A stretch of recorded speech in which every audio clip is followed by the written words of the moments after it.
जितनी भी आपकी ये डिमांड्स हैं, ये जेन्युइन डिमांड्स हैं और इन जेन्युइन डिमांड्स को सरकार को पेश किया जाएगा। हमारी तरफ से, हम अपनी तरफ से कोशिश करेंगे, क्योंकि इसमें दो बात है। आजकल पार्लियामेंट चल रही है, सो मैं जो जितने भी हमारे मीडिया के लोग इस चीज को कवर कर रहे हैं, हम यहां से कश्मीर से डायरेक्टली इस वक्त मुखातिब हैं ऑनरेबल प्राइम मिनिस्टर को। We are addressing the honourable prime minister directly from here कि प्राइम मिनिस्टर, बेटी पढ़ाओ बेटी बचाओ, ये हमारी बेटियां सामने बैठी हैं, पढ़ के लिख के बचाइए इनको। दूसरी बात, आप कह रहे हैं कि हमने 30,000 अभी तक जॉब्स दी हैं, दिखाइए कहां है 30,000 जॉब्स। अगर कहीं है उनका लिस्ट बाहर निकालिए। 50,000 जॉब्स का सत्यपाल मलिक ने वादा किया था बिफोर एब्रिगेशन ऑफ आर्टिकल 370, कहां है? तीसरी अहम चीज जो मैं माननीय गवर्नर साहब से यहां से डायरेक्ट मुखातिब हूं इस वक्त, कि अगर इसमें एसएसबी हमारा रिक्रूटमेंट बोर्ड है, यह बहुत टाइम से चला आ रहा है, अगर रिक्रूटमेंट बोर्ड है तो रिक्रूटमेंट बोर्ड के तहत आप ये एग्जाम्स कंडक्ट कीजिए। आप उसके बाद डिफरेंट एजेंसीज सामने लाते हैं, हमको क्या उन एजेंसी से करना है? हमको क्या मालूम है वो क्या करते हैं वहां पर? यह गलत चीज है। या तो फिर ये सर्विस सिलेक्शन बोर्ड को आप विड्रॉ कर दीजिए, कोई फायदा नहीं है सर्विस सिलेक्शन बोर्ड रखने का, देयर इज नो पॉइंट। सो अगर इसमें चाहे एसआई का एग्जाम था या आपके अकाउंट्स का एग्जाम है इस वक्त, और भी जो भी एग्जाम्स हैं, अगर कहीं पर गलतियां हुई हैं, अगर कहीं पर स्कैम हुआ है, तो बताइए किसने स्कैम किया है और उनके खिलाफ कार्रवाई कीजिए, उनके खिलाफ कार्रवाई कीजिए। बाकी जिनने ये मेहनत अपनी की है, अपने घर वालों का पूरा इसमें सारा उनका जो उनकी अर्निंग थी उसमें डाली हुई है, तो इनको क्यों खुमेजा बुढ़ना पड़ेगा उसका? Why should they suffer because of some scamsters? This is my direct question to the Honorable Lieutenant Governor and direct question to the Honorable Prime Minister of India that these are your betis here, what you call them. अगर आपकी ये बेटियां होती तो ये सड़क पर बैठी नहीं होती।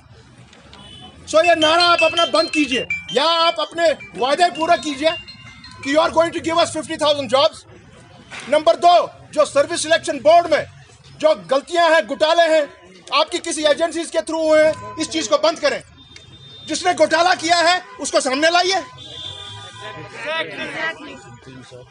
इनको इंसाफ दीजिए।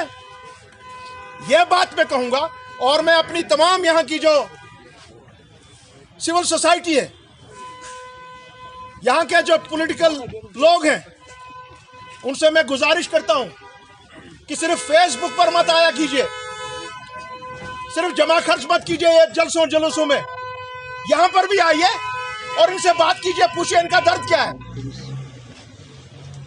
मैं इंशाल्लाह जरूर कोशिश करूंगा within a couple of days to meet with the lieutenant governor and tell him that this is absolutely wrong.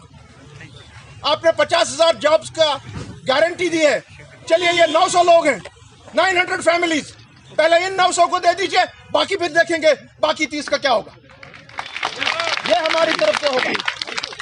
मैं जरूर कोशिश करूंगा गवर्नर साहब से भी बात करने की इस बारे में।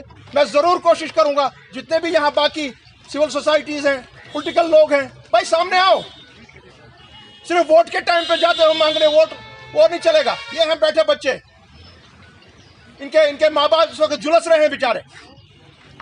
ये मेरा फर्ज होगा, मैं उसको निभाऊंगा। बहुत बहुत शुक्रिया। मैंने आज डायरेक्टली प्राइम मिनिस्टर से बात कर रहा हूँ यहाँ से कश्मीर से, कि ये बेटियां हमारी यहाँ सड़क पे बैठी हैं, इन्होंने क्या गुनाह किया है?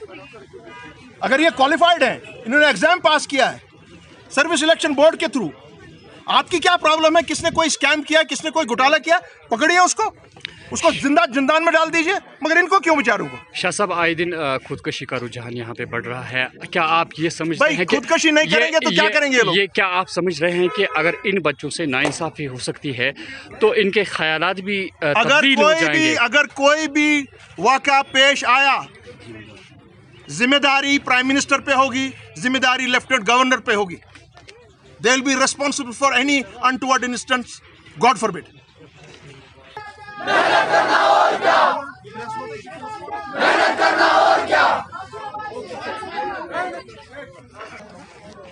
नाज़रीन को बताते चले हम कि पिछले 7 दिनों से, बल्कि आज 8वां दिन है कि यहाँ पे प्रेस कॉलोनी श्रीनगर में फाइनेंस डिपार्टमेंट के बच्चे जो है इन्होंने इम्तिहानात दिए थे और ये कामयाब करार दिए गए थे उसमें, लेकिन आज तक 8 दिनों तक यहाँ पे सरकार का, इंतज़ामिया का कोई शख्स इन्हें पूछने नहीं आया और इनसे पूछा नहीं कि क्या आखिर करना है आप लोगों को।